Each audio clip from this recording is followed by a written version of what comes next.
see. You are now streaming. It has been forever since I last streamed something. Anything. If you guys didn't know, I'm in the process of moving. So any kind of streaming is so far off for me. Literally, I am streaming with the most minimum things I can have. But I thought I would stream a little bit of Tailor Tales. It's something different. Just, you know, just wanted to do it. Haven't done a stream. It might be a short stream, but it's a stream nonetheless. So let's get this started. Let's go deal with NIEL. That asshole. Let's go deal with him. So, gotta make sure everything is done.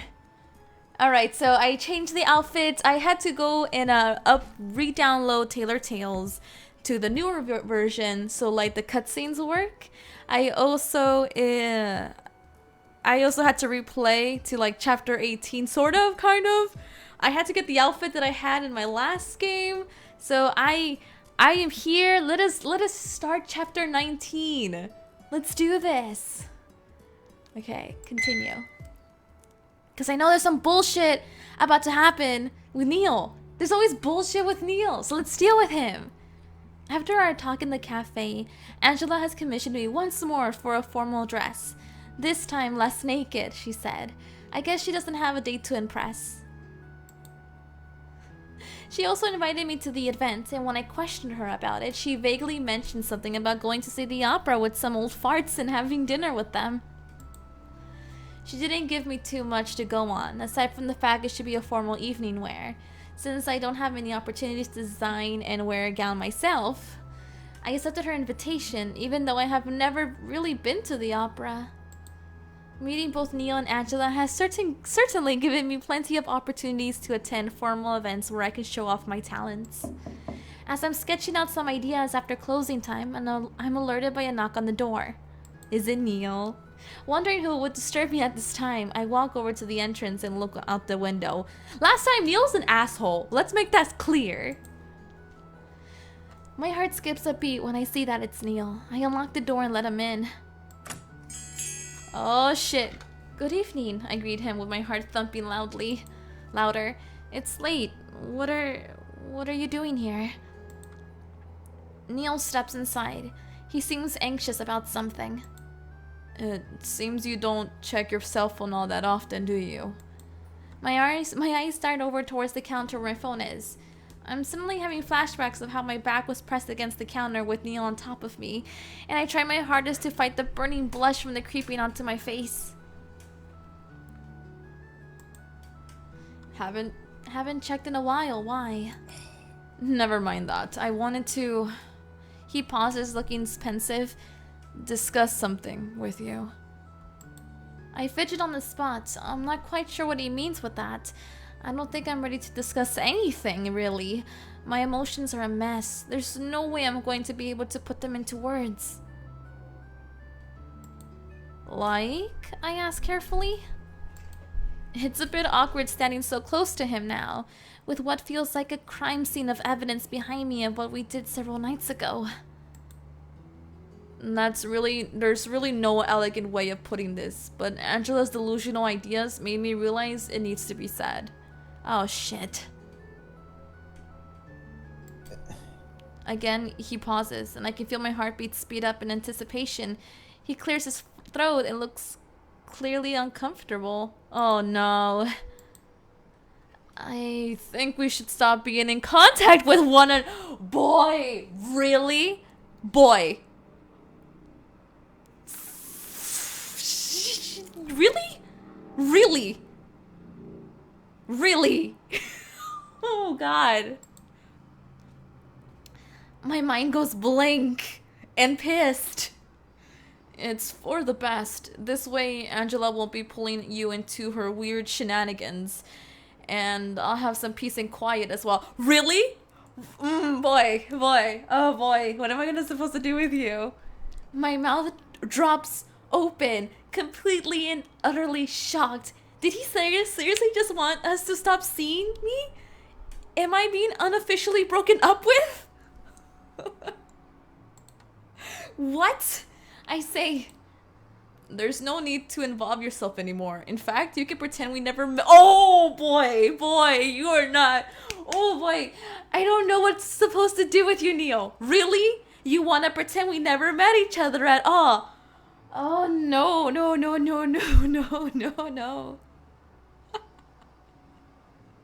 This boy. My mouth starts working again after processing the shock, but the words are still hard to get out. Is that what you want? I managed to choke out. I'm so upset. I'm sorry if I'm yelling. I can't control the audio when it's a live stream. Does he really want to stop seeing me like this? His words hurt me more than I have thought.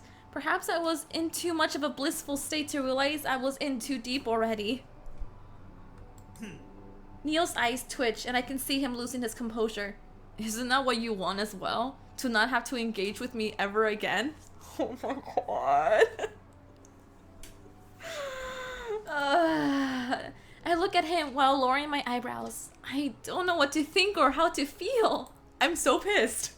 He's right. I didn't want to have anything to do with him a few months ago.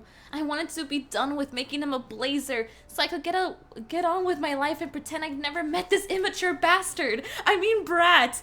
It came out bastard. I'm so sorry. Thank you, Joe. Hi, everyone who's on the stream.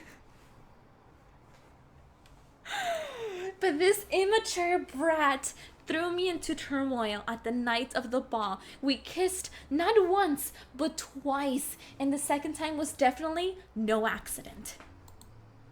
I've been avoiding thinking about it deeply since then, because confronting my feelings, confronting NIEL, seemed like such an insurmountable task, a task that scared me, as it meant facing the unknown. I don't know what I have with NIEL. I don't know why I kissed him or why he kissed me. These questions are burning inside of me. And I'm so pissed. Am I never going to get an answer? Fine. Leave me alone then, you ass. An anger wells up inside of me. Who does NIEL think he is? Deciding my fate with him just like that. After all the things he's pulled on me. He wants to drop me like a hot potato? Fine. He can be that way. Is that what you want? I managed to choke out. Fine, I bite out. If that's what you want, then you can leave me alone. Fuck yeah. NIEL is taken aback by my answer, then gives me a conflicted look. Like he doesn't know what to do with me and how to respond with my blunt answer. It's like I hit him with a wrecking ball. He's the one who's like, let's pretend we've never met.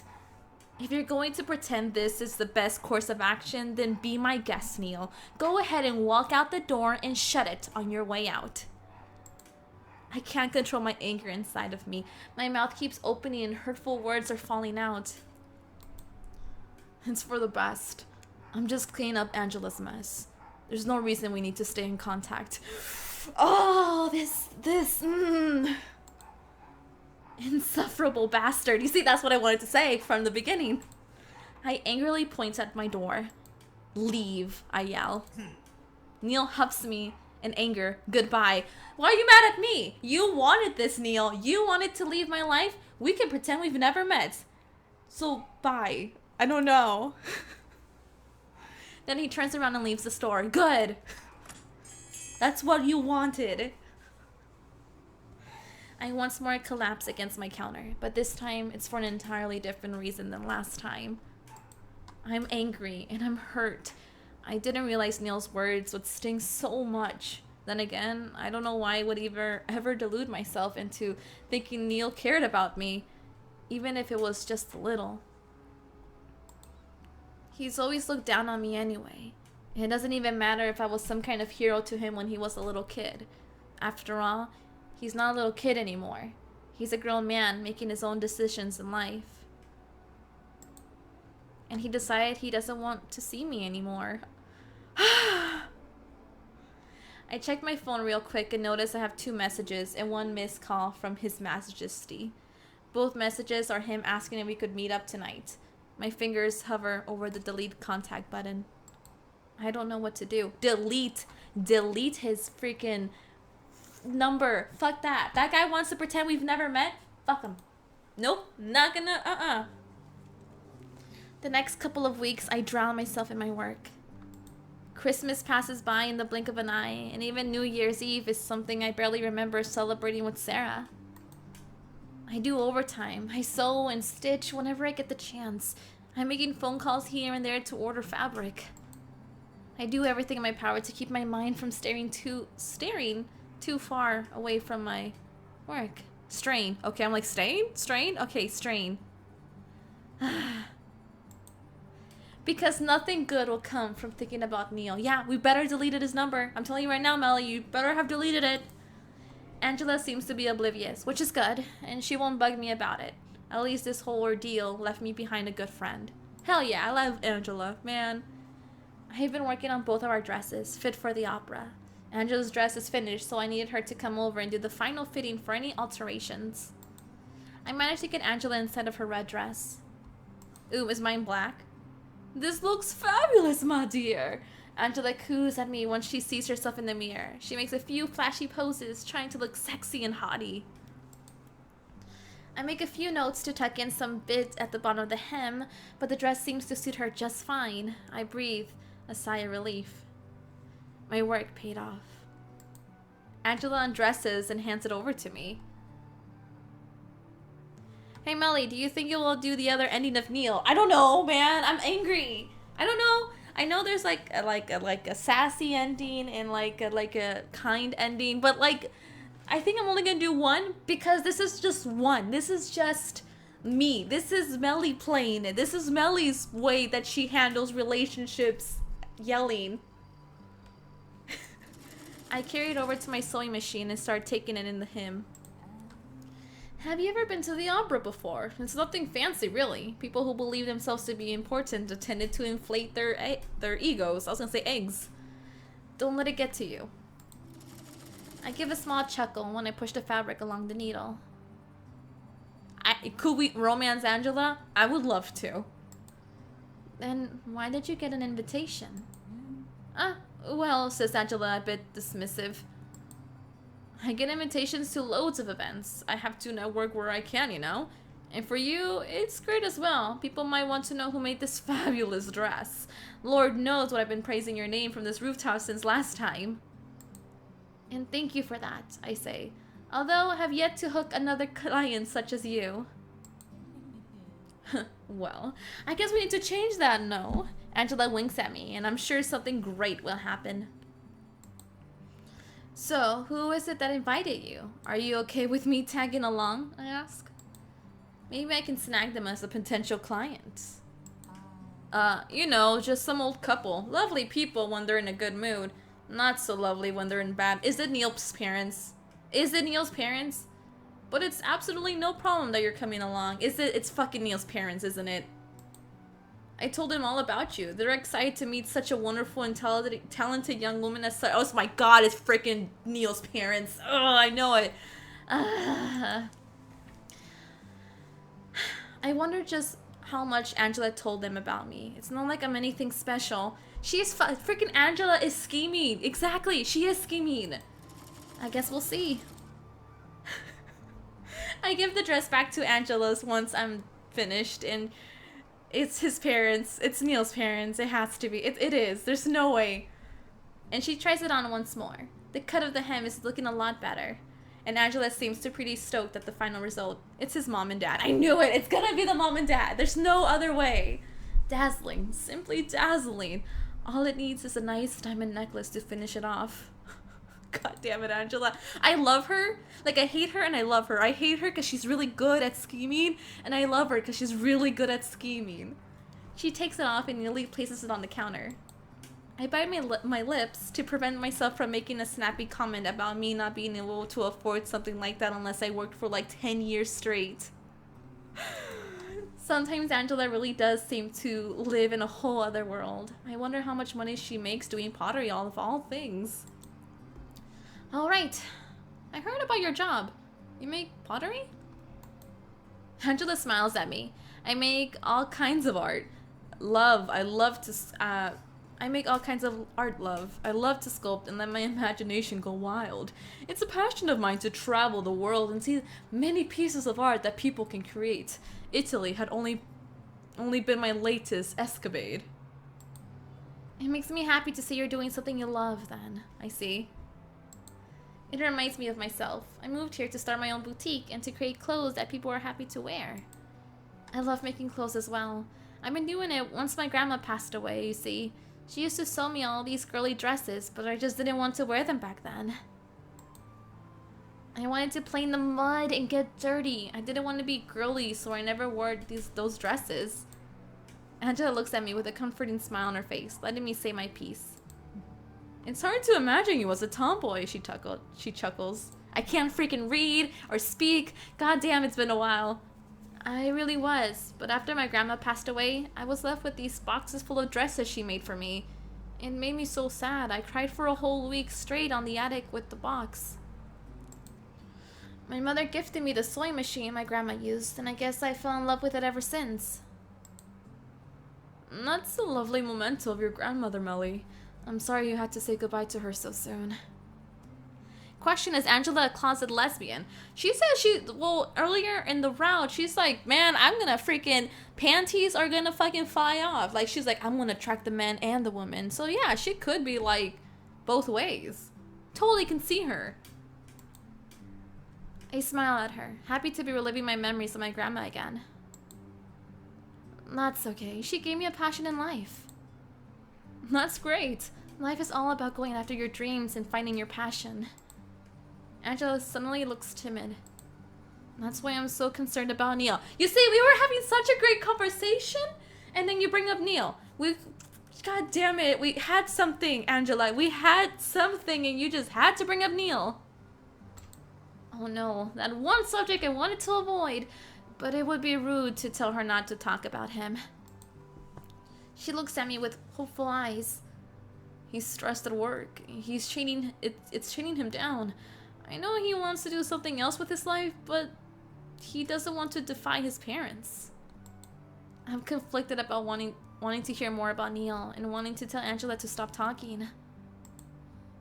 You know, he's got a bachelor's degree in interior design, yet he doesn't do anything with it. Instead, he's wasting away his potential in the family business. It's infuriating, really. Angela takes a deep sigh. Is that why you wanted me to pretend to be his, you know, I ask a bit hesitant. What? Oh, that, Angela says in a dramatic voice. Actually, his parents have been looking for a fiance for a while. They want him to get into an arranged marriage, as they fear he won't get into a relationship on his own and give them the lovely little grandchildren they so desperately want. When I told him if they cut back on his work hours, he might have time for a relationship, so I kind of proposed the idea. They really do live in another world to be talking about arranged marriages. I feel sorry for the person unlucky enough to be the candidate for such a marriage to His Majesty. It's gonna be you, Melly, so like calm down. You're gonna get that booty. Like, come on, let's not beat about the bush. But don't worry, everything will be alright. I've got plans. Freaking scheming ass Angela. She says, Angela determined. I wonder what she's scheming now, but decided against asking her. Yeah, she's not gonna tell you. Now, let's get this dress back into some plastic so I can carry it back home. Oh, right, about your dress. Have you started on that yet? She asks. I made a few sketches and have got a general idea in my head, but I haven't started the construction yet. She gives me the devious smirk. Pick something dark blue. It'll go lovely with your eyes. I suddenly remember something I needed to ask Angela. About the ticket to the opera. How much is it? Angela shakes her head at me. I invited you over. I can't expect you to pay for your ticket as well. No, don't worry. This one's on me. Angela stays with me to discuss some more ideas for my dress before she leaves to go home. The date of the opera is in 2 weeks, so I better hurry and finish my dress. I hope I don't run into NIEL since I'm hanging around with Angela. Let's hope. Please. Oh, FYI, I changed my outfit because I'm cool.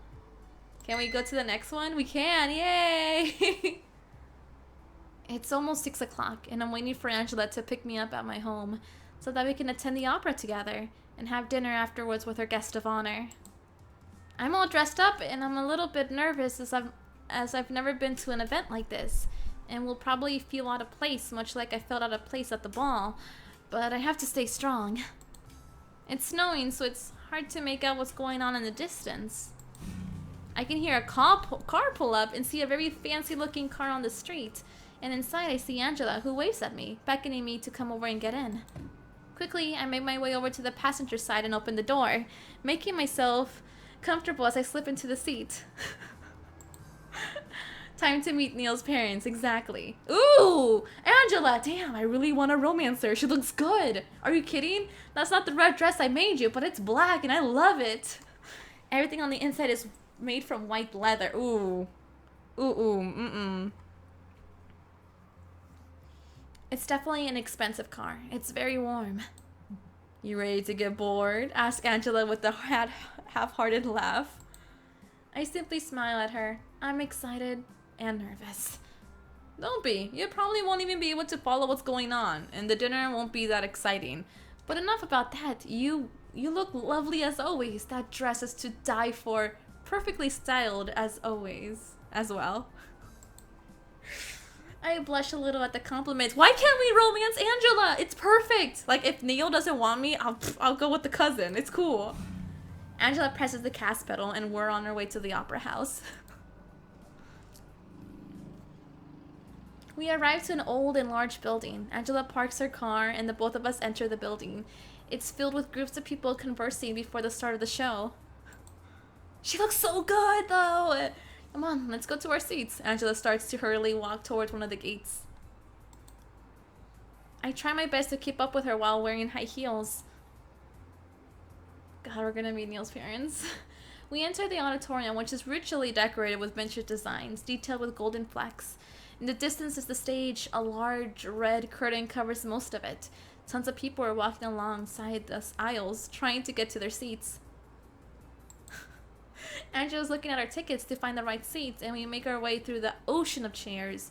We end up sitting somewhere in the back, but at least the stage is in the middle. I look at the empty seats next to us. So, where are your guests of honor? I ask. Fashionably late, answers Angela. The auditorium gets filled with more and more people as time passes, and it's almost time for the show to start. That's when I hear someone call out Angela's name from behind us. Oh, moment of truth. Angela gets up from her seat and greets two people with an air kiss. You made it! Oh, they look scary. No. I'm going with Angela. Good luck, Neil. Go find yourself a waifu, because Angela's gonna be my waifu, and that is obviously Neil's parents. Oh, God. I knew. Like, we knew, but at the same time, like, the dad's not bad looking. I'm not saying anything. It's just that they're very, like, intimidating. Oh, God. They're an older man and woman, both dressed impeccably well. They give off this rich impression.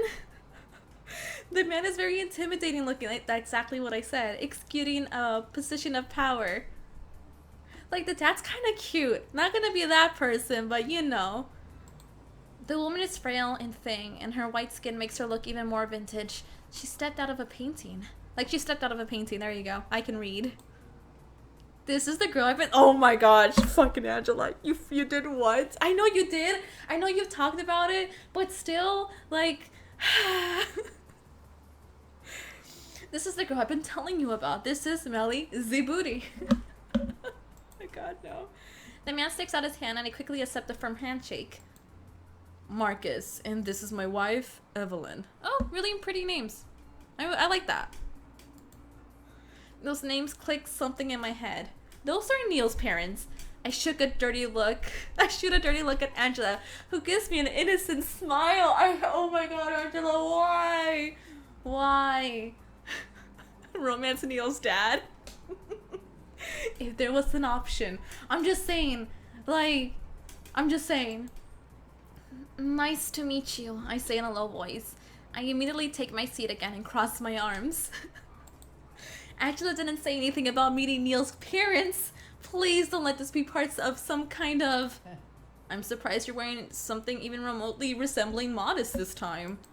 I look up from my seat. Oh, shit! No! I don't want to be a part of this! I don't want to stream this anymore! I don't want to be. No. My God, but the dad looks really good. I don't want to be a part of this anymore. No. I don't want to. Oh God, I'm crying. I'm tearing up. This is not. I thought we were just gonna meet the parents, not NIEL too. This is Angela. I hate you so much. I can't. This is. It's not great. I don't want this. Oh God, Angela. What am I supposed to do with you?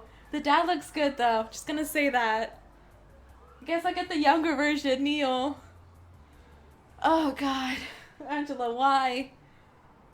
Give me a second. I need to process this because I'm. If I keep going, I'm gonna freaking make some decisions and. Oh God. Oh, I can't, man. I can't do this. I can't be a part of this. Oh God, no.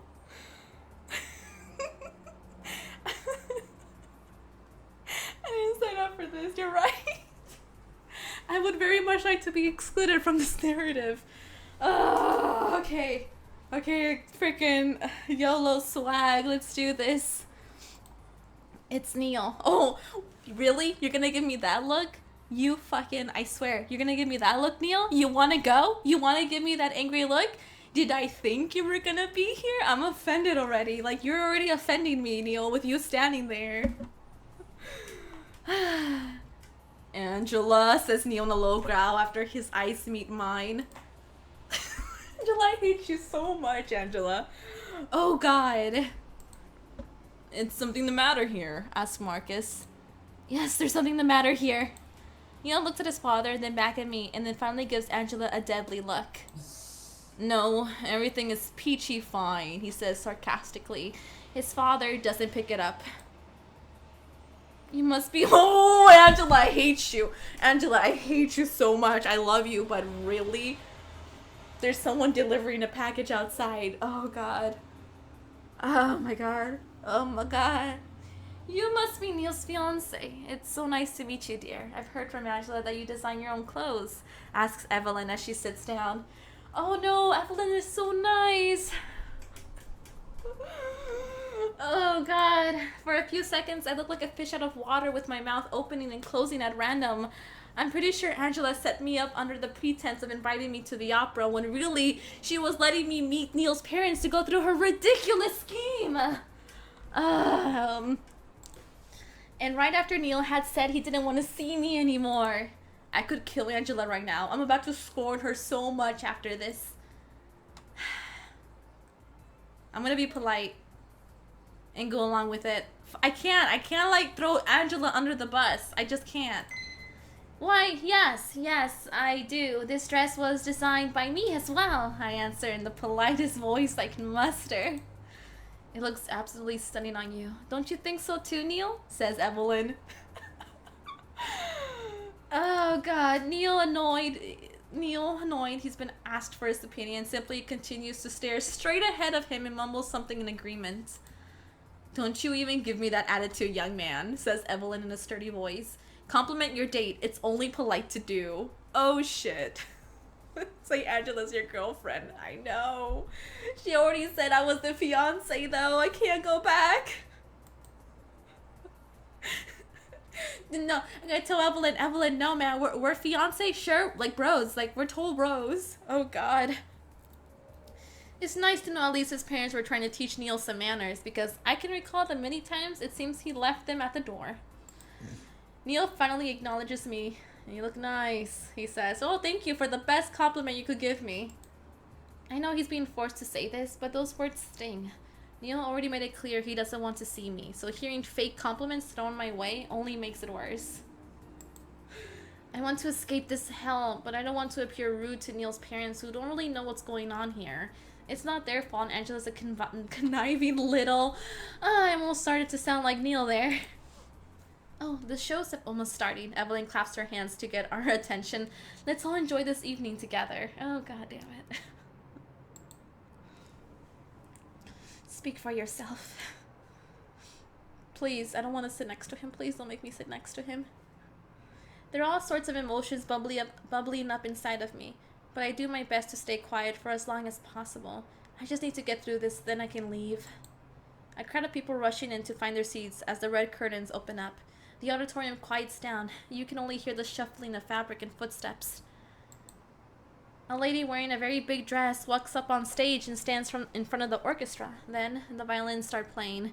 It sends chills down my back. It sounds so sad. After a short intro of strings, the rest of the orchestra starts playing, and the woman starts to sing.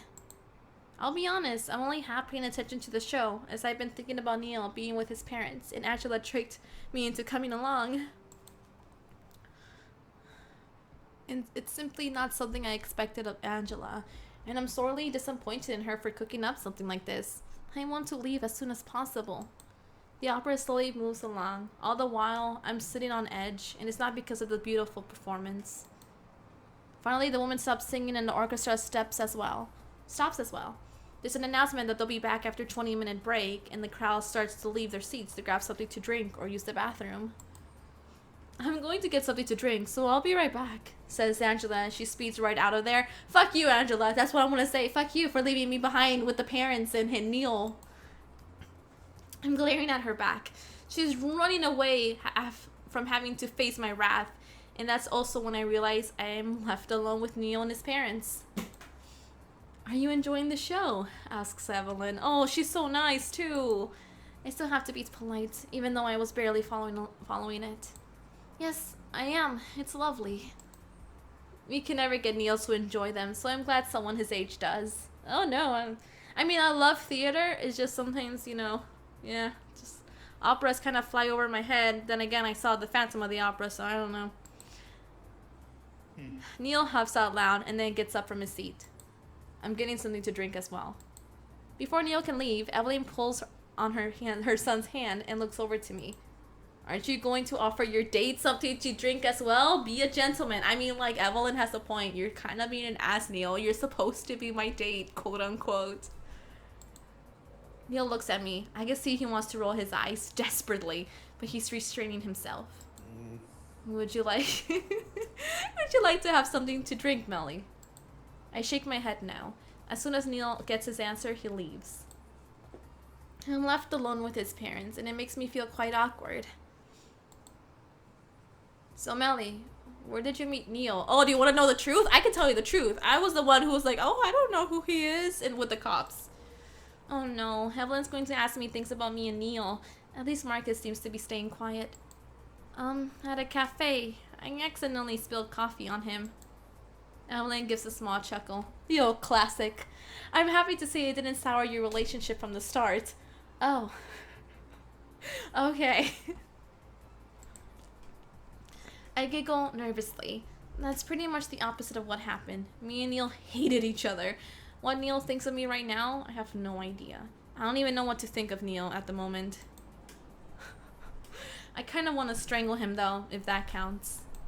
Excuse me, I'm going to find the bathroom. I say so that I have an excuse to escape the questioning of Evelyn. Maybe I can find Angela and berate her for dragging me into this. I get up from my seat and leave the auditorium. Can we just leave altogether and be like, oh, I was feeling sick, I'm out, man. There's a bunch of people standing in line to get food or drinks or food, but I don't spot Angela or NIEL anywhere. When I'm looking around for any bathroom signs, I suddenly feel my hand yanked on. I'm pulled aside against the wall, away from the crowd. Is it NIEL? What are you doing here? NIEL hisses at me. Bitch! I glare at him. What are you doing here? I ask back as I free my hand from his. Jerk. I felt like I needed to add that. NIEL is way too close for comfort and it's giving me all too many conflicting feelings. I came here with my parents. No one mentioned I was going to be some kind of date with my fake fiance. NIEL sounds completely pissed off. Well, I didn't know either, so stop making it sound like you're accusing me of something. Angela set me up. NIEL backs away from a bit and pauses to think. The angry expression on his face slowly fades into a milder one. I knew it. I knew she was going to pull you into her shenanigans. He looked at me with his fierce eyes. I told you to stay away. Hey, just because you don't want to see me anymore doesn't mean I have to stop talking to Angela. She is the waifu. She is the girlfriend. She is my friend. Or was I don't know. What she pulled right now definitely isn't acceptable, but you don't get a say in who I see or don't see. I understand I have no control over who you speak to, but perhaps I wasn't clear enough that day. Neil takes a step closer to me, trapping me with a back against the wall. If you want to live your life drama-free... You see, now you're changing it, and now I kind of feel like I need to stay with you. God damn it, Neil, I have conflicting feelings for you. Then stay away from me and my lunatic of a cousin. It will only cause us trouble if you can keep sticking around us. I get angry in return, having Neil say that's the same thing to me again. It hurt the first time, now it's simply infuriating. Neil, you're an enigma to me. One day you want me around, the other you're chasing me away. You don't even know what you want. What right do you have in deciding for me? I'm an adult. I can make my own decisions just fine. Well, gee, I didn't realize you liked being around me that much. Perhaps I should sign a photograph of myself and hand it over to you to keep you satisfied. Maybe frame it and hang it in your boutique, says Neil with the sarcasm dripping from his fucking voice. My face flushes red. I'm not saying that, I protest. Then what are you saying? Neil asks. I don't know that word. I bite down on my lip. What am I saying? I don't know myself. This whole Neil thing was already complicated enough before we ever touched each other's lips. Let alone now when I roped into playing his fake fiance while Neil told me to stay away. I stare at Neil long and hard.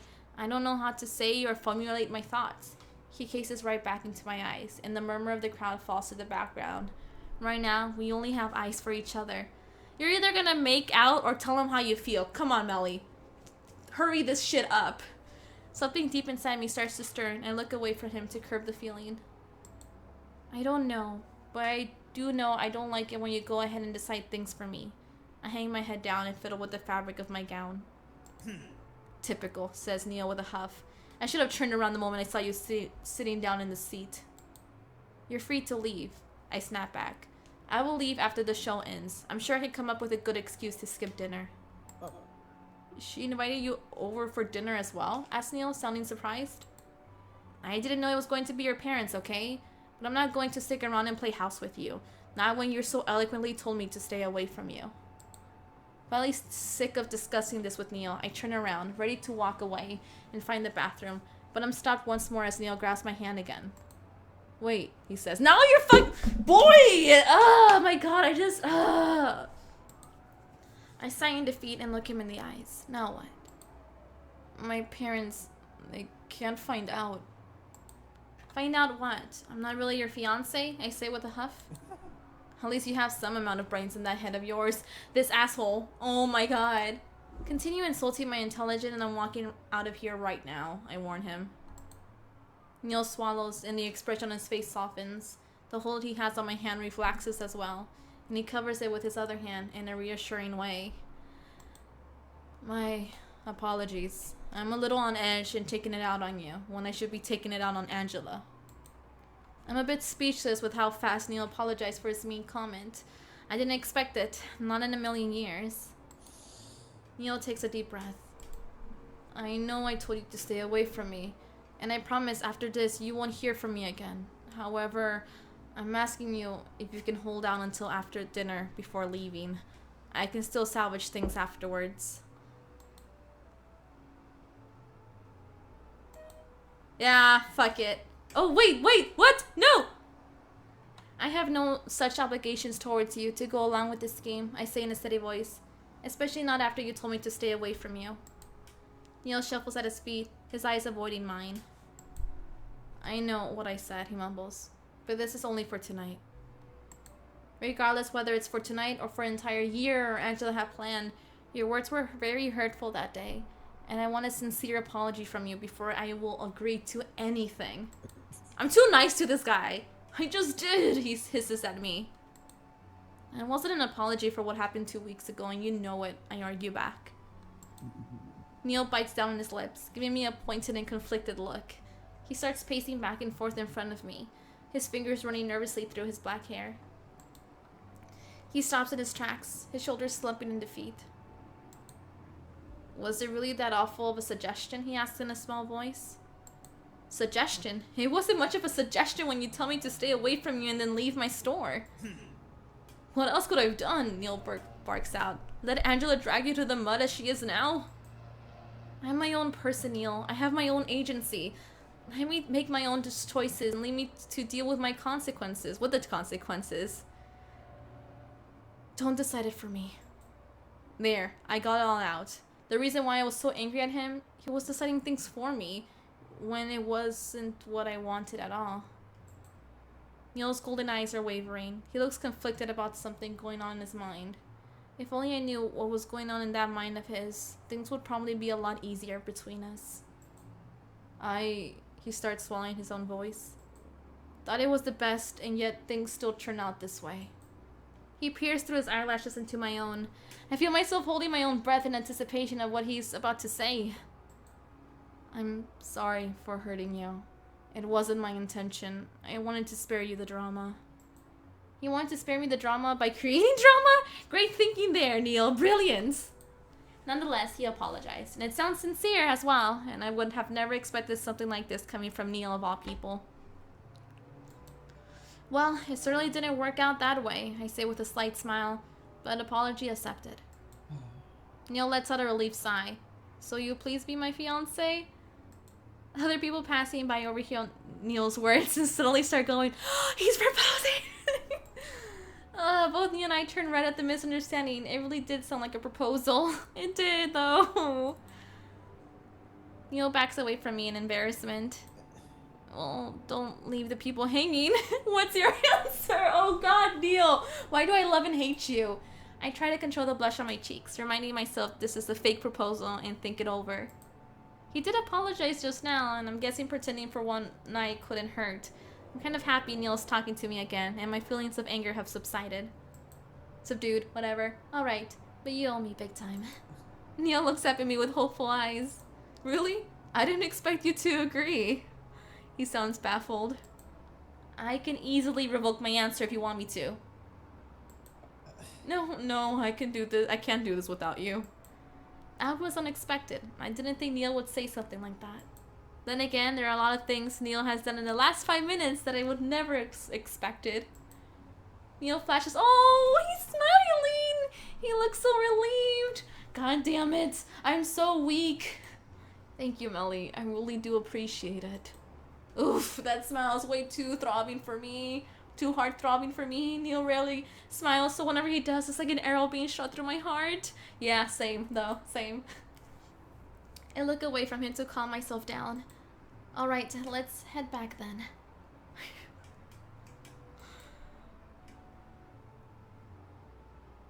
Oh, God. Meli, you look so good. God damn. Let's continue. I managed to get through the entirety of the show without boiling over with emotions. I still haven't gotten the chance to speak to Angela in private, and judging by the evil looks Neil has been giving her, he wants to talk to her too.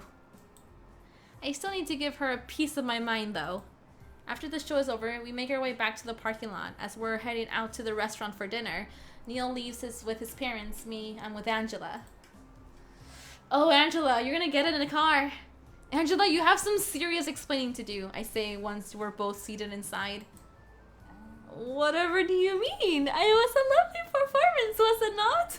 She says, feigning innocence. She sounds a little tipsy as well. Angela, don't be like that. I'm really angry that you pulled me into this without even giving me a heads up. Don't be dramatic. I invited you over for a show and a dinner. It's not the end of the world. Angela starts the car and we're on our way. Angela, don't be a dick either. It is when you propose of this purpose of this was to get me to meet Neil's parents for some kind of scheme. They think I'm dating Neil and that's not all right with me. I get a burp. For being as outspoken as you are right now, I didn't really see you kicking up a fist in front of his parents though. Could it be that you're secretly okay with it? I'm not okay with it. I just didn't want to be rude. Angela, I'm really upset about this, and so is Neil. Did you know a couple weeks ago he approached me and told me to stay away from him? You know why he said that? Say blah blah blah blah blah. You know why he said this? Because he didn't want you dragging me into madness like this. Angela stays quiet, keeping her eyes on the road. No need to blow a gasket here, dear. It's just one dinner. That's all I'm asking for. But you didn't even ask me, I fire back. Look, drastic times call for drastic measures. If you can get through this one dinner, Neil's parents will get off his back. I will not let Neil work himself to death. Should she be driving while drunk? Yeah, I don't know. Work with me here. Don't fail me now. I have high hopes for you. Angela pushes down the gas pedal to speed up the car. I'm in a whirlwind of questions right now. We're gonna get into an accident or something. We arrive at the restaurant with Neil and his parents joining in afterwards. It's a fancy-looking place, richly decorated with staff wearing traditional uniforms. One of them greets us. Welcome, Mr. and Mrs. Forrester. How was your evening? The waiter definitely seems familiar with them. Right this way, please. Your table is waiting for you. The waiter starts to walk. The waiter leads us to a large table with a ton of cutlery neatly arranged. This is one of the fine dining restaurants in which, while I've been to maybe a couple, I feel like I'm going to mess up in which utensil to use while I'm eating. I'm about to grab the chair to sit down when Neil pulls it out in front of me. I look into his eyes. They're probably a giant question mark hovering above my head right now. I take it he's putting up an act, so I sit down as elegantly as I can and give him a delightful fake smile. Go yell at Angela in the bathroom, man. I want to. I can't believe I have to do this. Thank you, I say. I hope my sarcasm isn't dripping from my words. Neil nods at me and takes a seat next to me, staying silent all this time. Angela's seated next to him. She seems to be quite pleased with herself, and Neil's parents sit opposite of me, looking as if they've been regulars at this restaurant for years. Thanks, Hannah. Really? Oh. What would you like to drink? Oh, what would you like to drink this evening, madame? The waiter asks me. Ow. Some sparkling water would be nice, I answer. I almost regret it. Alcohol might have made the situation more bearable. Everyone else except for Neil order white wine. I slightly wonder if Angela should be even drinking now. She's already sounded tipsy before, and she's my ride home. There's a lull in the conversation. I can feel the eyes of Neil's parents staring at me like I'm some kind of science experiment. It's really uncomfortable. I distract myself by opening the menu card. There's 2 pieces of paper glued to the inside of the brown binder. Both papers filled with only 4 choices, each a 7-course meal. Menu, what the fuck? Right, fine dining means tiny food portions. There's fish, pork, beef, vegetarian menu. I quickly make a random choice. We all take our orders, and I hope I won't be getting served anything strange like boiled snails or something. I look down at the cutlery. There's so many knives and forks. I'm not sure what it's all used for. Neil suddenly leans in closer to me, his sleeve brushing up against me. Work from the outside in, he whispers to me, and he gestures towards the utensils. I half expected him to throw an insult my way for not knowing the proper etiquette and comparing my elegance to that of a baby. This is the last time I'm going to eat in this place like this, I whisper back with him in a forced smile on my face. I am in complete agreement of that, he whispers with a scoff. Oh god, they're all intimidating. Don't be keeping secrets from us like that. Share it with the rest of the table, says Evelyn, who noticed us whispering to each other. I sit up straight in embarrassment for being called out, and so does Neil. Angela laughs at the comment. Oh, let the lovebirds have their private conversations. I bet they're just saying the sweetest words to each other, says Angela. Fuck you, Angela. That's what I said. I shoot her a glare. She's so going to get chewed out later for all of this. Now I realize why Neil warned me about her shenanigans. They're completely insane proposals. I look back at Neil's parents, and I can't bring myself to tell them, hey, actually I'm just pretending to be into your son here. It's all an act. That will make it even more awkward than it already is. Besides, I sort of told Neil I was okay with keeping this facade going. The drinks arrive, and Angela immediately drinks almost all of her wine. She has a drinking problem, and we can tell. We all stay silent and wonder if I should say something, but Evelyn beats me to the punch. So, Melly, designing these dresses, is it a hobby of yours? Evelyn asks. I'm a bit offended at that. No, it's my passion and my life's work, I reply honestly. NIEL starts nervously fiddling with his fork, balancing it on his finger and refusing to look at anyone or speak. Oh god, are they gonna say shit about my work? I will throw down.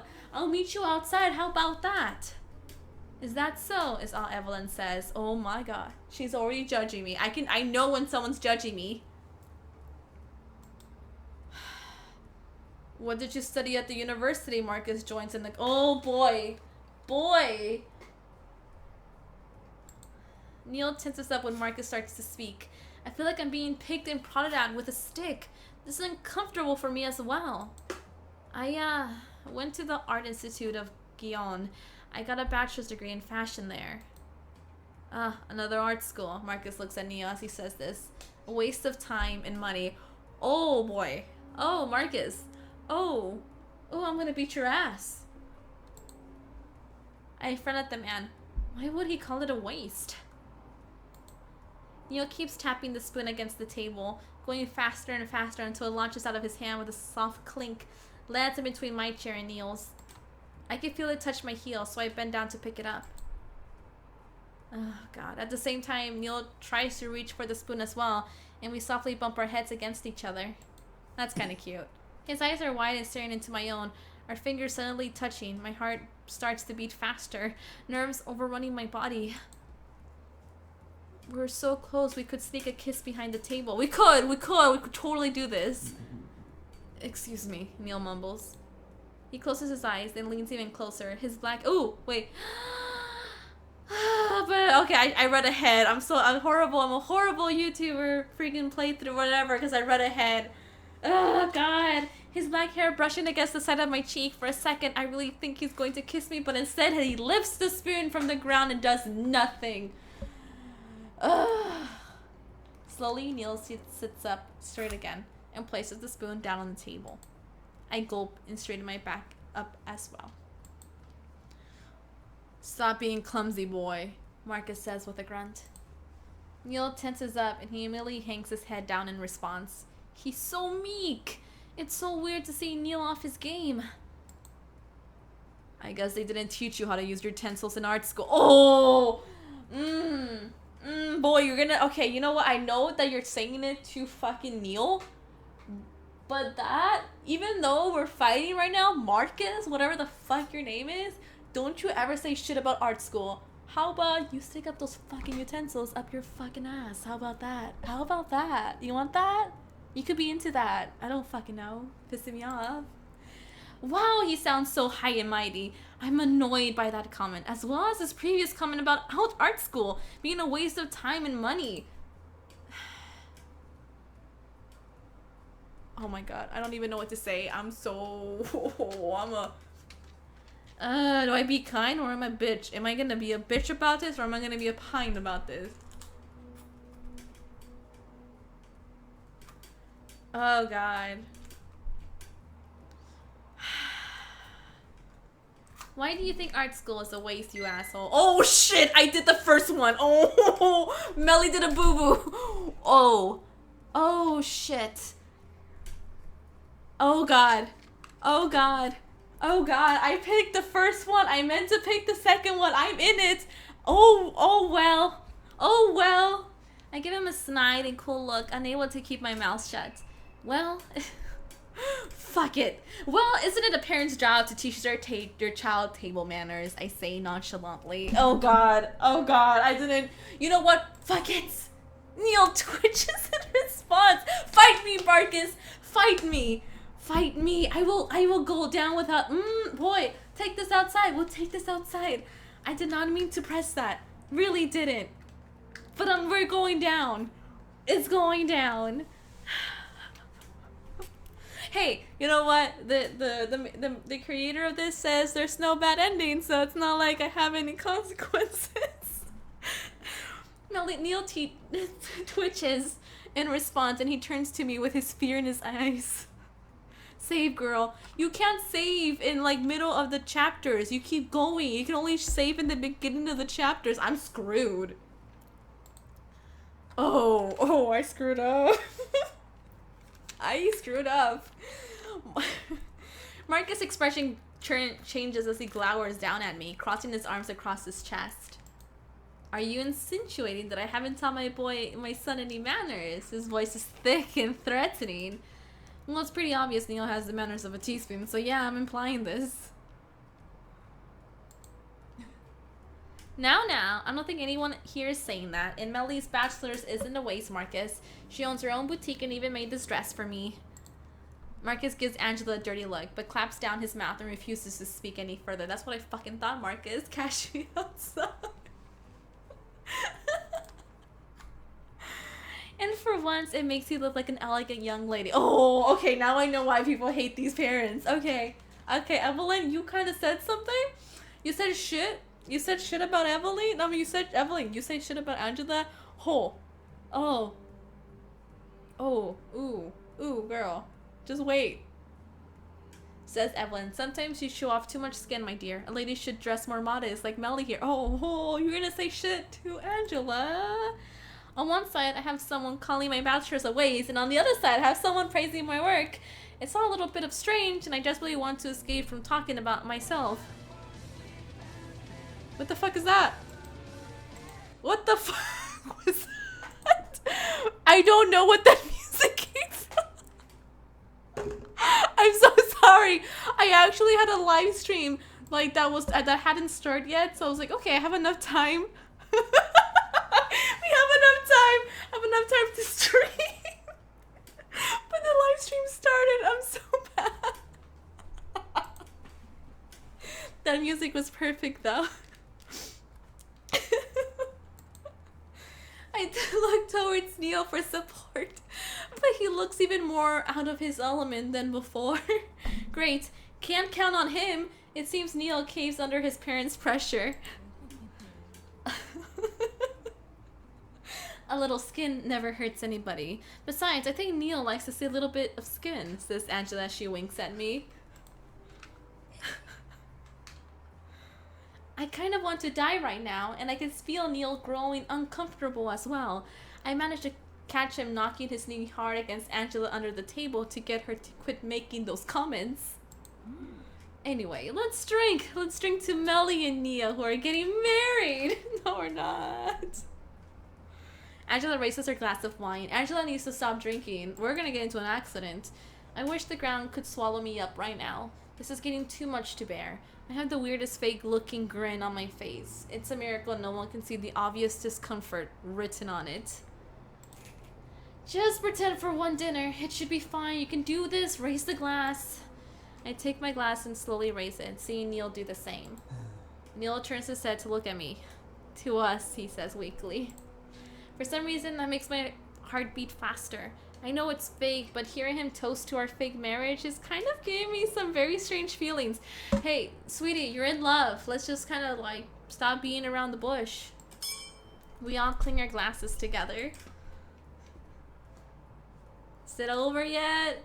The dinner runs without many hiccups. Evelyn keeps barraging me about myself, firing question after question, whereas Marcus hasn't really said anything anymore about his how after he berated NIEL for his manners.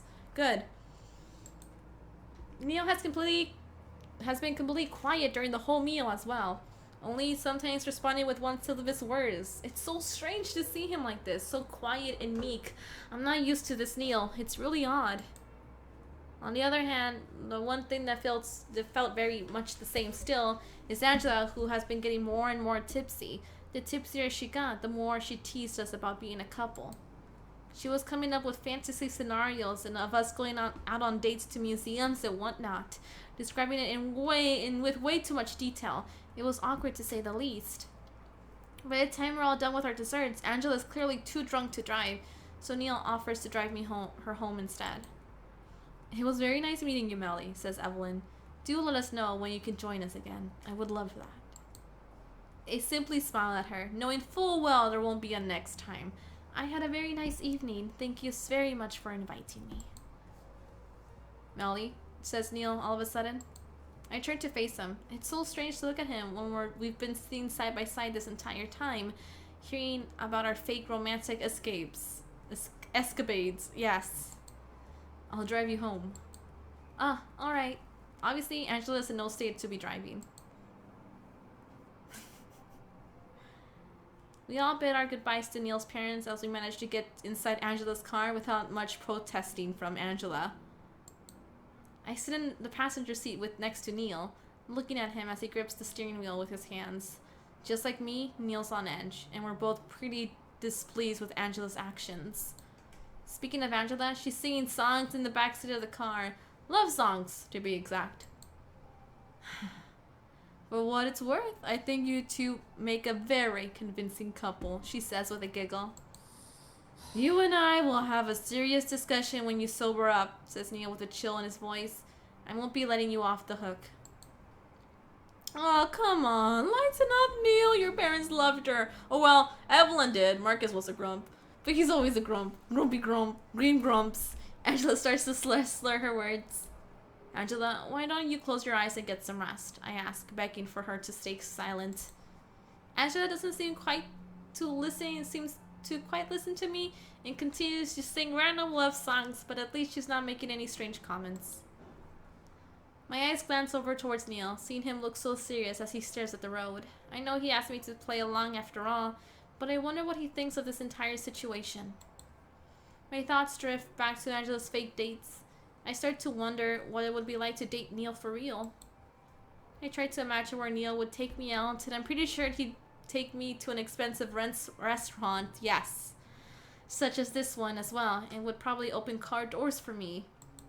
I snicker at myself. That would be really strange to see. Then again, it's kind of nice when Neil pulled out the chair for me. It's an old and outdated custom, but it was strangely satisfying to see that Neil would try to make an impression on someone. Or at least I think he would try.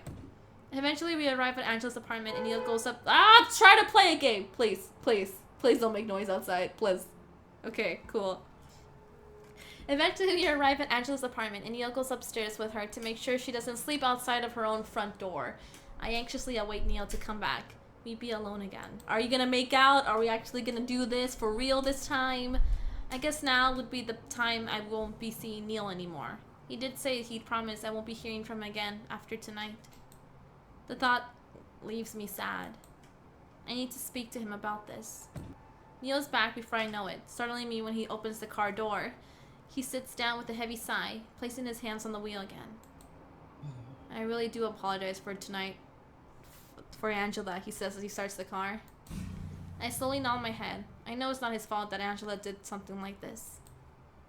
Your parents weren't too bad, I say. Then I remember what his father said about art school. You went to art school too, right? For your interior design? Angela mentioned it as well before. Angela blabs too much. Well, I can't disagree with that. To be frank, this is decent writing. They make you hate one character, then try to get you to like them away. Although it's pretty cheap to move the hats to different characters. I like the writing in this game. It's really fun. I really enjoy this. Why can't I disagree with that? Did you ever end up finding work for it? I had to decide to ask. No, is Neil's simple and curt answer. He shifts around in his seat. I started an internship at the hospital, starting after graduation. My father wanted me to follow in his footsteps, and I learned on the job as soon as possible. Oh, that's kind of sad, I say without thinking. It's what it is, he says. I guess his father wasn't too keen on him studying interior design and wanted him at the hospital straight away. Do you ever think your hours will get cut after this dinner? Neil shrugs. Can't be too sure of anything. If it were up to my mother, she'll have me work 1 day a week, but it's all up to my father. I wanted to disagree with him right there and say he's actually had a choice in whether or not he wants to work for his father, but I decided to keep quiet. Your mother seems nice. At least I can be honest about that. A bit privy to information, but nice. Sounds like someone I know, says Neil with a snort. Are you talking about me? I say indignantly. I can't say that word.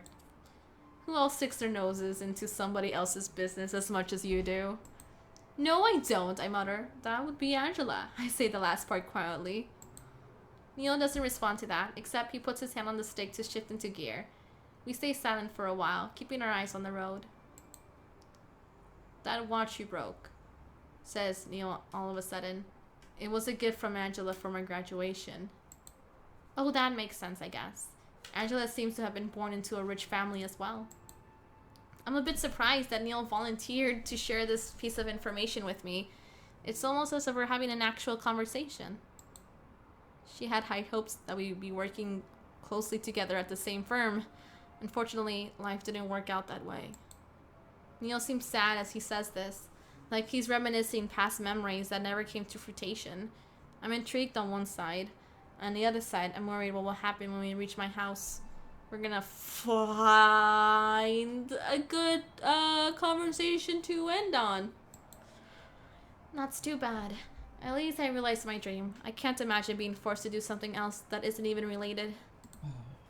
Forced? I'm unsure if that's the right word for the situation. However, I have been forced to work at times, or should I say, hounded, until I gave in. Neil sighs out loud. Actually, do you remember the day I walked into your boutique for the first time? How could I forget? You mistook me as a boy in one of my childhood pictures, same. Neil shook me a dirty look. Shoots me. Disregarding that.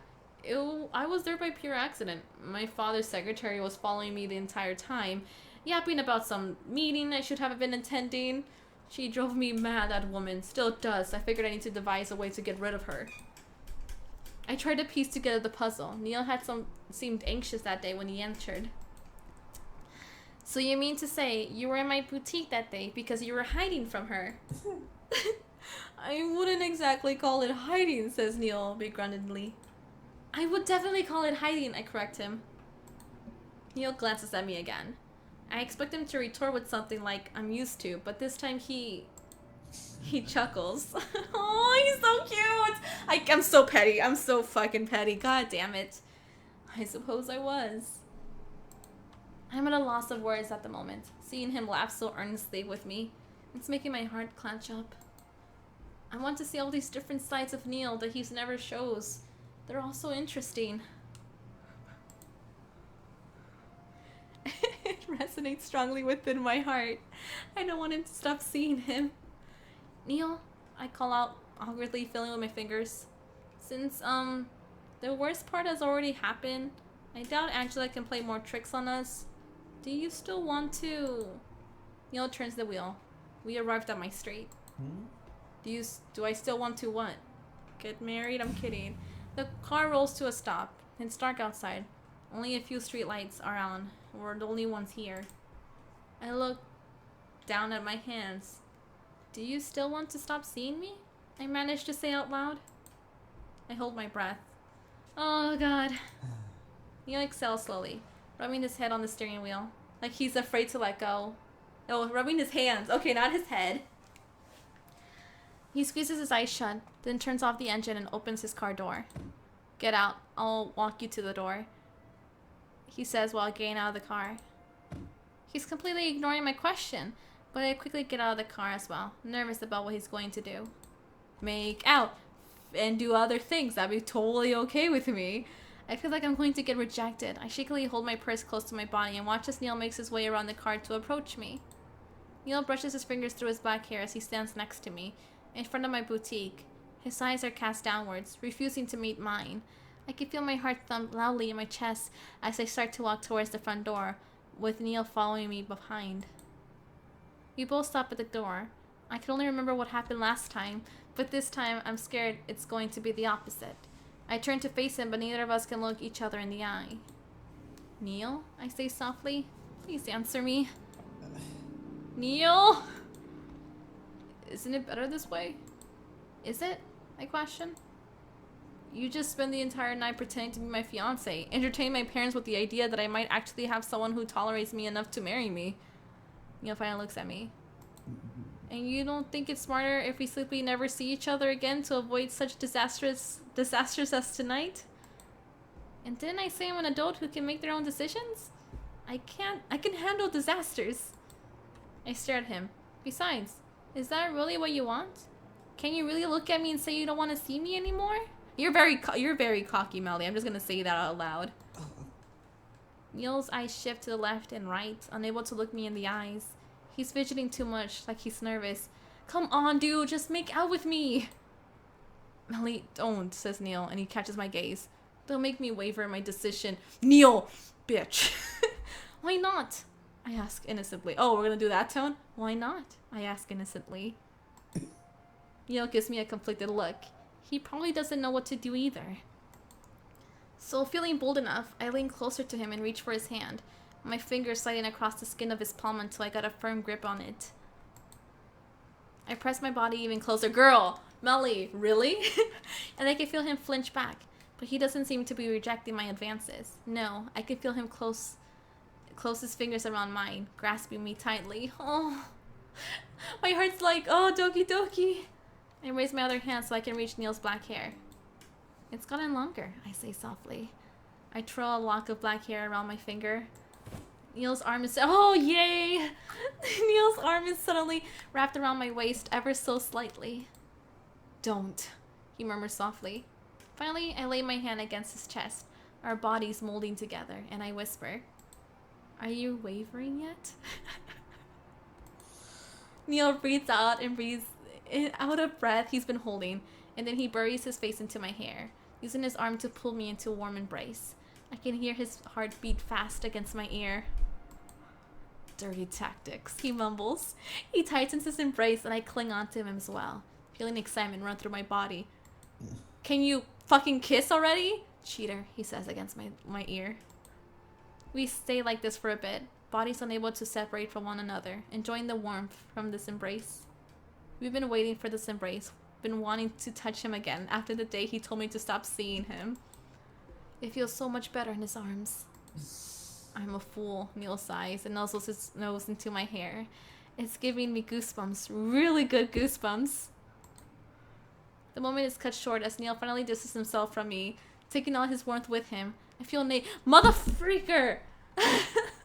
I feel naked without his embrace. I need to bid you goodnight, he says. Oh, no, you're not. Even under the dark of the night, I can faintly see some traces of pink hue on Neil's cheeks. And his eyes. Oh, his eyes. They're looking at me so lustfully. And I can't bear to look away from them. No, you cannot leave. You still haven't answered me, I point out. I haven't gotten an actual response from him. Neil bows his head. Regardless if I want to see you or not, it seems I have no bearing on whether or not I will actually see you. What's that supposed to mean? Neil shrugs with a smirk. It means eventually I'm going to see you whether I like to or not. I poke my finger into his chest. That's still not an answer. Can't you just say a simple yes or no, Mr. Simple and Clean, like you make me believe, da da da da da. There's a hand on my side of the waist, and suddenly Neil brings me in close, our bodies bumping into each other, his hips grinding into mine. Oh, boy, do it, please, please, please, please, please. Neil lowers his head and kisses my lips. Yes! Whoa, Neil is being bold and I'm caught off guard. I respond to his kiss, lightly sucking on those warm lips that I've missed. I miss them so much I can't even put them into words. I press myself closer to him, and he responds to my enthusiasm with his own, caressing my back with his hand and licking the rims of my lips. I can't. I suck hard on his lips, so hard it's like I pulled out a groan from his throat because his voice vibrates deep inside of me. We finally part. I don't cut my eye contact with him. His eyes are half opened. I'm mesmerized. Please do it. Does that answer your question? He says in this out-of-breath voice. I went to say it raises up more questions than it answers, but at that moment I feel too weak in my knees to be able to explain anything properly. Bashfully, I nod my head at him. It's good enough for now. No, it's not. It's really not. I bring my finger to my lips and lightly touch them. They're still tingling. Then go back and fucking make out with him. But I know the night must come to an end, so I reluctantly take a step backwards. Alright, good night, Neil, I say. Don't leave. Neil bows away and quickly retreats to his car. He's gone before I know it. Ugh. Is someone blushing, Melly? No, I'm not. My feelings for Neil are such a mess right now. Oh. God damn, boy. We don't even have a fucking cutscene yet. Oh my god. How long have I been streaming? It feels like forever. I don't even know. Ugh. Oh my god. I don't even know.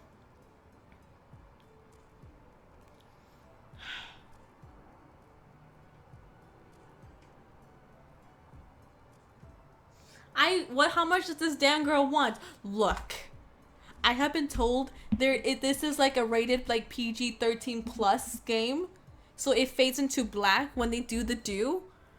I kind of want them to do the do, like, yes, please. God damn. Oh god, oh god. This game is so good.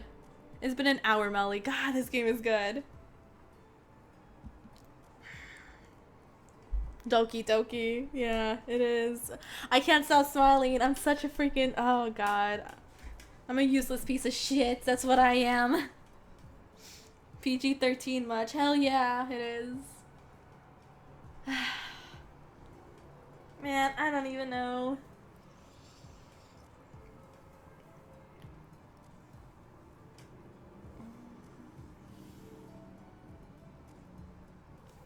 I want NIEL. Like, damn. This is really good writing. I'm just saying. Oh no. I can't make this a long thing because it's gonna be so hard for everyone to watch this. How many more chapters are in this? I gotta check. Let me check. It should be here. Chapters. Oh, we got 4 more chapters? Okay. This is gonna be... Okay. Shit, okay. We're all screaming, NIEL. Yeah, we are. Oh my god. I thought Melly would take charge first, but dang, I know this boy. Oh no, I can't. We have 4 more chapters. I kind of feel bad leaving it like that. I don't want to be like, oh, 1 more chapter, because it's going to keep on being like, 1 more chapter, Melly, 1 more chapter. I don't know. Oh, God, I don't know. I don't know if I should click it. I don't know. NIEL is such a fucking asshole. I don't even know what a relationship is. No, but you know what? It's an hour. I don't want this video to be too long. Because it's getting long. It's getting there. Don't leave, please. I need more. Okay, one more. I promise, 1 more. I need that much coins. Fuck my life. Okay. Clients. I gotta make outfits. You do you. I mean, I gotta make outfits. Let's make some outfits, and then maybe we can have enough to go and do the booty. Hell yeah, let's make some shirts. You like that? Hell yeah, you do. Look at that. So fashionable. Hell yeah. Gray shorts? You want gray shorts? I can give you those gray shorts. Hell yeah. Okay, let's see. Let me save, because that's gonna be like the thing that gets me in the end. Okay, how much do I need? That much? I really need that much too. Okay, come on. Oh god.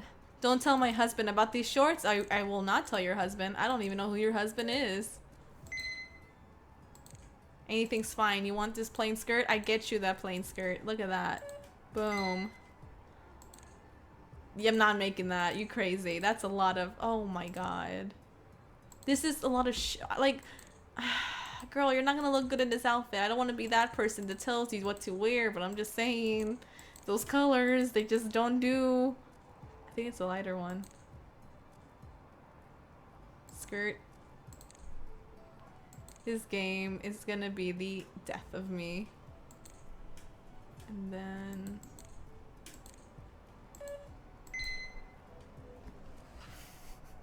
I just want the fucking points. Yes, I do. Give me this, this, this, this. Freaking, what is the color? Purple. Give me that purple. Finish. Give me more coins. Are we done yet? No, you want a freaking pink skirt? I got you that pink skirt. Look at that. Freaking amazing. Will I continue amnesia? Of course I will. Come on, this, and then you want that? You want freaking stripes? Man, I got you those stripes. There you go. You want, there you go. Skirt? You want red? I got you it. There you go. Give me that. Okay, what do you want? Oh, God, I just don't want to make these outfits. Okay. Boom, boom. You want green. Here you go. You want a collar? Blue. Damn. Freaking fashion at its best. What do you mean there's something missing? Oh, freaking sleeves. I didn't see those. Damn. Is that not the right color? Do you not like that? Do you want something darker? I can make you something darker. Is it that one? I mean, is it that? Do you want this instead? No? The fuck do you want? Nothing? Okay. You don't want this outfit that I beautifully made? I fucking no, refuse the client. Boom, I'll take this. It looks simple. I need the points. I just need to go to the next chapter. Give me the next chapter. You want a skirt? I can, yes, give me the skirt. You want a orange sparkles with red? Yes, there you go. What do you mean it's not done? Orange. Is it orange sparkles? Am I wrong? No, it's pink sparkles. You wanted pink. Okay. Freaking yellow? Yes, yellow skirt. There you go. Freaking, that's what you wanted, right? There you go. Freaking, I got you, man. I got you. Green skirt. Have you not seen my yellow skirt? I'm just so good at making these skirts. Okay, come on. Come on. Do I have enough? Hell yeah, I do. Let's do this. My fate with NIEL is still a bit unclear since that day. He never came right out with it, that he wanted to continue to see me. All he did was kiss me, which I guess that's sort of like let me know that NIEL at least has some feelings for me of something. But what those feelings are, I don't know. Even my own feelings are enigma to me. All I know is I long to see him again. I run my fingers through his black hair and press my lips against his. He's become like a drug to me. Something I can't get enough of. For several days I hear nothing. Everything is still unclear and up in the air. Then a week passes and I finally decide to pull the trigger and text NIEL first. Fuck you, NIEL! You're supposed to text me first! I fiddle around with my phone. I send a text to NIEL and asking if he's going to dinner with his parents, has paid off, and if he has to work less. It takes 8 hours! Oh, this boy! Oh my god!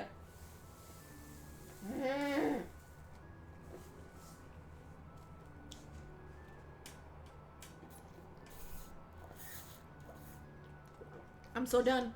I'm so done with NIEL. I fucking hate him. This is, ugh. I love him. I hate him. Oh my god.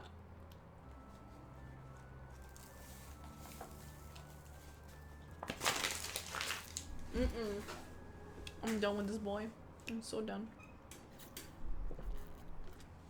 It takes 8 hours before I can reply to a no. That's all it was. All it says.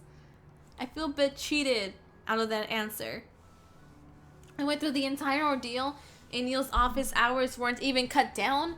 So in the end, it didn't even matter. Thinking about it irritates me. All that for nothing. I haven't heard anything from Angela either. She hasn't said a peep, and I'm not sure how to initiate contact with her either, since we didn't really leave each other on good terms. I'm still mad at her for using me like that. Maybe I can simply swing by and see if she's there to talk things through.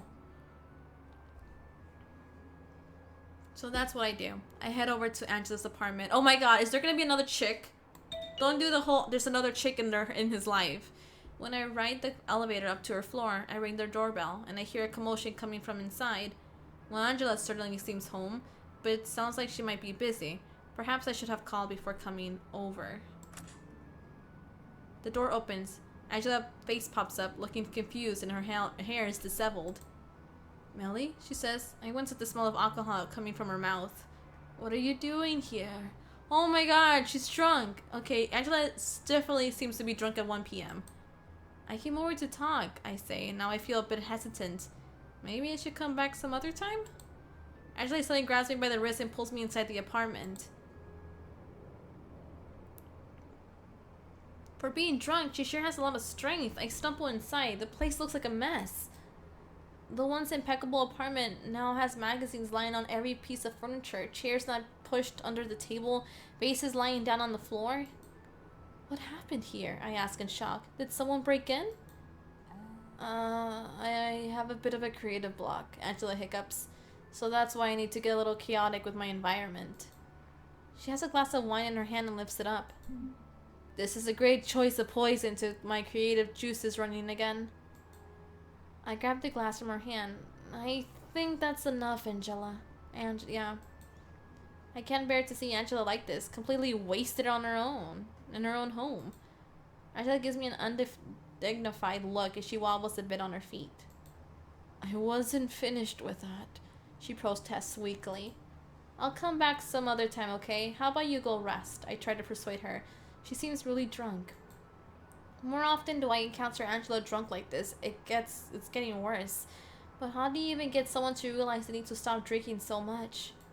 Suddenly, Angela pulling me by my wrist down onto the couch with her, oh god. There's no need to leave, darling. Stay, have a drink. I'll pass. I keep the glass of wine away from her and try to stand up from the couch. Why are you in a rush to leave? Have I done something wrong? Whines Angela. I bite my lip to prevent myself from saying yes. We can talk tomorrow or something, when you're sober, and I can actually have an adult discussion. Are you saying I'm not an adult? Angela snaps at me. Just because I'm drunk out of my mind doesn't mean I'm not an adult. That's not what I'm saying, Angela, I sigh. There's plenty of things I want to say, just not now. Angela crosses her arms and looks away from me. Go ahead, say it. I know you want me to tell me all about how irresponsible I am, how I set you up to meet Neil's parents. She looks at me again. This time her eyes are tearing up. I know you want to say I make horrible and childish decisions, that I don't care about what other people might think, want, or not. But I do care, she yells. I care so much, I don't know what to do with when someone I love is in pain. I can't make the pain go away. With a simple wish, I can only do so much. I look at her, sympathetic to her rant. In her own way, Angela has been trying to look out for Neil. She's just not very elegant about it. And trying to create shortcuts to fix a problem that is much more complex, it seems. I don't think they mean it like that, Anna. I'm pretty sure it's called family love. What am I supposed to do? I see him growing up more miserable with each day, wasting his youth on stuffy old hospitals. I can't bear it. Is that why you're drinking here in the afternoon? Do you feel guilty about your actions? I don't want to muddle our relationship with what I've done, says Angela. I do enjoy having you as a friend. And I enjoy having you as a friend, I say with a smile. But this still isn't the best time to talk about this. Why don't you rest up and take a nap? I finally get up from the couch. Angela tries one more time to keep me down by grabbing my wrist, except this time her coordination is even more unbalanced, so she misses completely and grabs nothing but air. Her entire body topples forward with her momentum until I can't do anything but watch in horror as her head lands right on the edge of a coffee table. Oh fuck, Angela! Angela lies unconscious on the floor in a small pool of blood. Oh, you son. Things are hectic, unpredictable, and chaotic. I find myself simply staring at the closed door of the room that Angela's staying in. The hospital had to admit her for the night and monitor her any changes in her behavior to see if her concussion has gotten worse. They say it looked worse than it really was. Angela was only unconscious for a couple of minutes, but that's mostly because she was also heavily drunk. I'm fiddling with my thumb, sitting on a bench in the hallway, looking as people pass by me. Neil's in the room with Angela. He arrived about 15 minutes ago and still hasn't come out. I'm still shaken up from everything. Seeing Angela on the floor like that was pretty terrifying. I panicked, but managed to call the emergency number, as well as notify NIEL. He came as soon as she was admitted. Luckily, already being at the hospital, I can only imagine what's going on. NIEL looked distressed and pissed off at the same time when he came in. God, I don't ever want to go through something like that again, I say, with a sigh. It's been almost half an hour and the door finally opens. NIEL walks out and closes it behind him with an exasperated sigh. My eyes follow him as he sits down next to me. He hangs his head down as he leans on his knees. How is she? Sobered up? I ask. For the most part, she doesn't seem to be saying anything deranged, aside from her usual nonsense. Been here to stay the night, I say. I know. NIEL runs a hand through his black hair. How did this even happen? I don't know. She was drunk when I saw her, tried to get up from the couch, fell over, and this is the result. The only brain damage she's sustaining is the one she's inflicted on herself with her godforsaken alcohol, says NIEL bitterly. I don't really know what to say, so I say nothing instead, and I gently place my hand on NIEL's back. I can feel him tense up at my sudden touch, but then he sighs once more and relaxes a bit. NIEL looks up at me. How can you save someone from themselves? I lower my eyes and stare at the floor. I'm not quite sure how to answer that. I didn't know how to help Angela kick off her habit of getting drunk. She'd probably laugh at any attempts to hide her bottle of wine. But it seems her alcoholism is also fueled by her inability to help out NIEL, whom she feels fiercely protective of. You don't, I said hesitantly. They have to help themselves. People are stubborn like that. I give him a knowing look. Like someone I know. NIEL brushes off my hand and gives me an undignified look. He then continues to brood in silence. When did she start drinking so much, I ask. I can't even remember. It's been like this for a long time, always drinking as much as she can at parties. However, it wasn't until after graduation, her graduation, that I started encountering her drunk more often. I don't know why. Stress? Grief from her father passing away? It could be anything. I didn't know her father was deceased. NIEL leans back against the wall, looking up at the fluorescent lamps of the hospital. He's silent for a minute. This is so sad. It was a long time ago, he says softly. I think Angela turning to alcohol has more to do with NIEL than her deceased father, though. Or at least at the moment it does. I think Angela's bad habit of getting herself drunk might also have something to do with you, I admit. NIEL raises his eyebrows at me before lowering them again. What's that supposed to mean? She's worried about you. Even this entire scheme she cooked up with us being engaged, it was all a ploy so that you could have more time off work.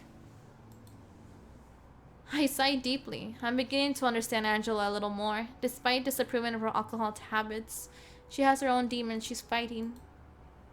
I think she's frustrated seeing you like this, so she drinks more than necessary. A long silence stretches out, and I watch the nurses and doctors pass by us with an unfocused gaze. I look back at NIEL next to me, and he has such a painful expression on his face, like he's bottling everything up.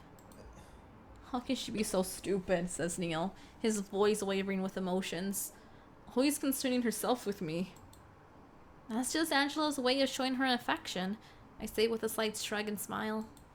His eyes flash over towards me. Stupid like you. A comment like that would have set me off before, but considering the precarious situation we're in, I can only take it as an endearing comment instead. Are you alright missing out on work? I decide to ask. NIEL was already at the hospital when it happened, so he was here on the scene pretty quick. At a certain point, they'll notice I'm gone, and I'll have another annoying secretary on the lookout for me. I can hide you, I say. NIEL snorts. How? I can put a bag over your head. A short burst of laughter comes out of NIEL. He then folds his arms and shakes his head at me. There's a slight smile on his lips, and it makes me happy. I got him to relax a bit. I think they would notice such an obvious sham, he says. Happy that he's at least entertaining my joke. I scoot a bit closer to him. I can print out someone else's photo and stick it on the bag so no one can recognize you. You'll fool them all pretending to be someone else.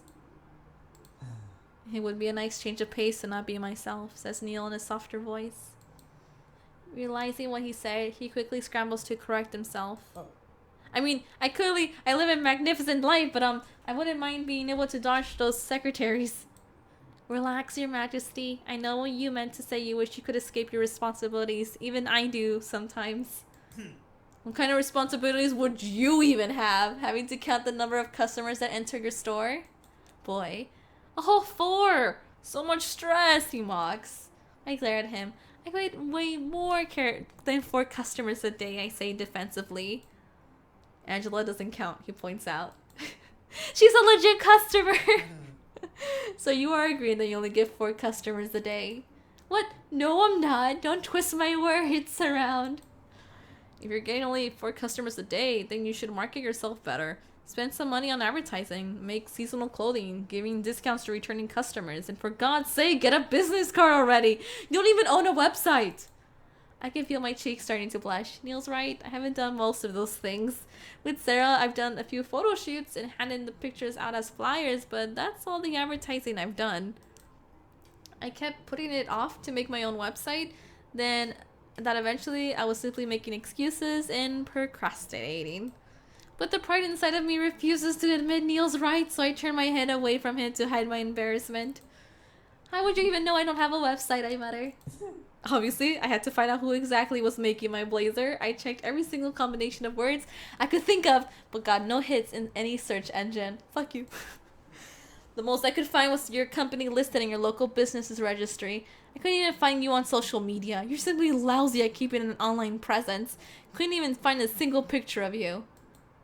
Aww. What are you looking for pictures of me online? I whip my head towards him again. What are you doing looking for pictures of me online? I demand to know. NIEL's face slowly starts to turn red. I wasn't. You just said you tried every combination in a search engine to look for my pictures. Who would waste their time looking for pictures of you online? Apparently you! You just admitted it! I admitted no such thing. Don't think so highly of yourself. I was merely looking for information about your boutique. Why would I even care about you personally? There's another one of those comments again. The immediate deflection of whenever NIEL gets heated up. I'm starting to understand him a little bit more, so I managed to not get all riled up. It still brings up an urge to punch him in the face, though. Why don't you try being honest with yourself for a change? You can't look me in the eyes and say you don't care about me personally.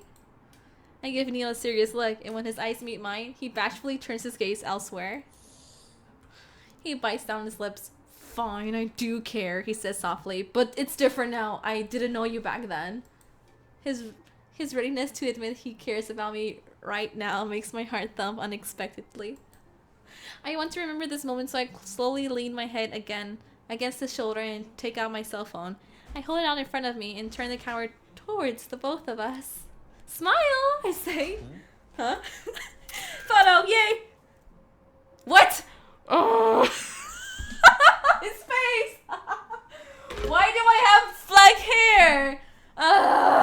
This is so disheartening. This is so close enough. Fucking close enough. Melly, like, how many years ago? How old am I? I'm 25. When did I have long hair? 17.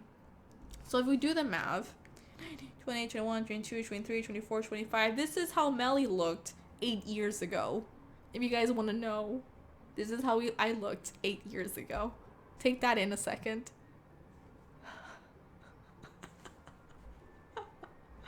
I'm sorry, but that's the funniest shit. He's making the shittiest fucking face.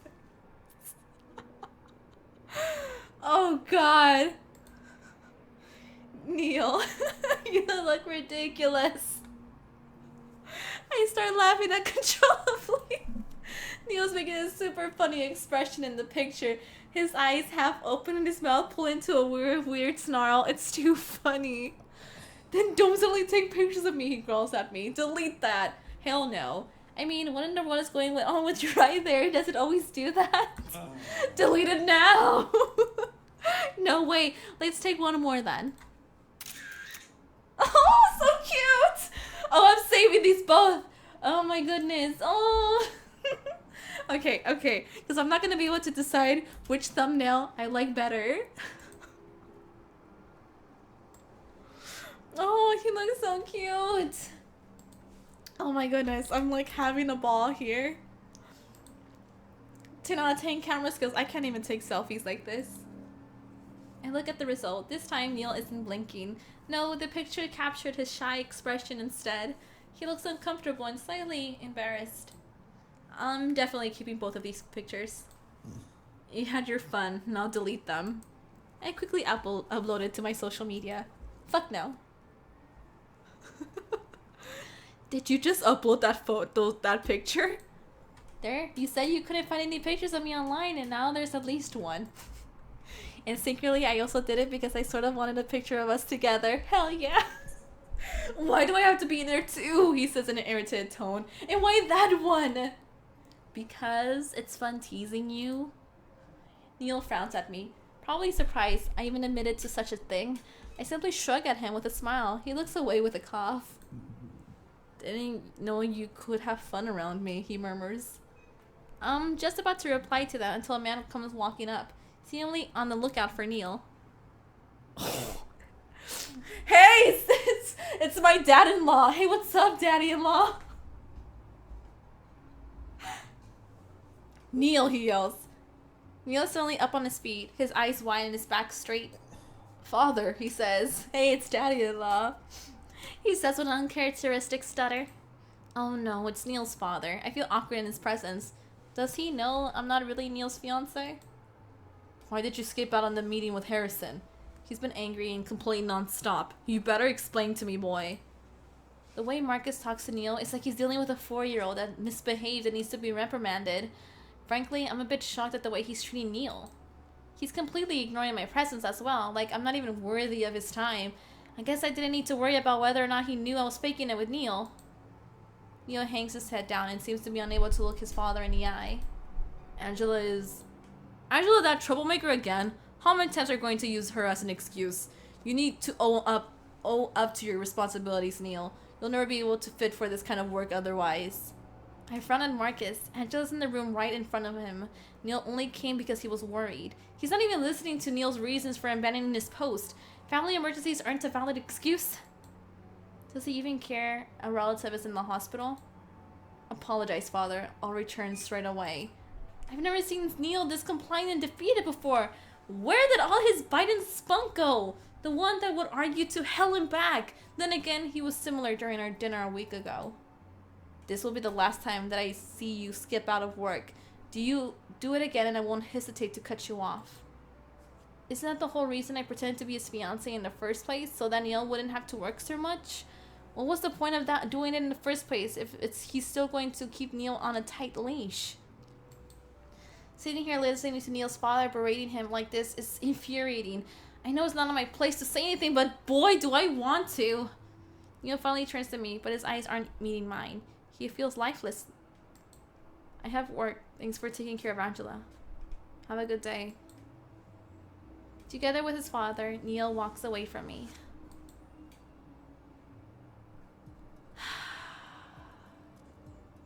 Damn it, fucking Marcus. He wants to fight me. I know he does. Anyways, you guys, it was so much fun to stream again with everyone, and I hope you guys have a good one. So I'll see you guys in my next video, in my next live stream. Until next time. Bye. Johnny. Have a good one. Rah, rah, rah.